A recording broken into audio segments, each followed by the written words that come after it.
राम राम मंडळी, नमस्कार. आज आमच्या ऊसाला तोड आली होती आणि सकाळ सकाळी ही लोकं ऊस तोडण्यासाठी शेतात आली. आम्ही पूजा करून ऊस तोडीला सुरुवात केली आणि ही लोकं नंदुरबारची आहेत. सकाळी इतकी थंडी वाजत होती, दिवसभर त्यांनी ऊस तोडून रात्री 2 ट्रॉलीचा माल तयार केला आणि संध्याकाळी 7:30 वाजता ट्रॉली भरायला सुरुवात केली. इतके कष्ट आहेत त्यांचे. हे दोघेजण मोळी उचलून द्यायला आणि हे लेडीज आहेत डोक्यावर मोळी उचलून ट्रॅक्टरमध्ये भरायला. म्हणजे इतकं मला ते बघून सगळं वाईट वाटलं, की एवढे कष्ट आहेत. बापरे! खूप कष्ट आहे त्यांचं. कारण दिवसभर ऊस तोडून संध्याकाळी 8-9 वाजता एक ट्रॉली 8, 8:30 वाजले होते त्यांना एक ट्रॉली भरून बाजूला काढायला आणि नंतरून हे त्या मुलांनी ट्रॅक्टर जोडून एक ट्रॉली बाहेर काढली आणि नंतर परत दुसरी ट्रॉली भरायला चालू केली होती.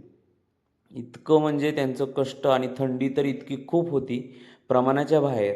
माझं शेतकऱ्यांना सांगणं आहे, की त्यांची खरंच त्यांना कदर करत जावा. हे बघा तुम्ही रात्रीचे 9:30 वाजता ही मुलं त्यांची तिथंच झोपली आहेत अजून. अजून त्यांना जेवण नाही, काय नाही. ते 9:30-10 वाजता झाल्यानंतर ते घरी जाऊन जेवण बनवतात. हे बघा त्या झोळीमध्ये 2 मुलं आहेत त्यांची. म्हणजे इतके वाईट दिवस आहेत ना त्यांचे. कष्ट खूप आहेत हो. त्यांच्या कष्टाची खरंच खूप किंमत करत जा.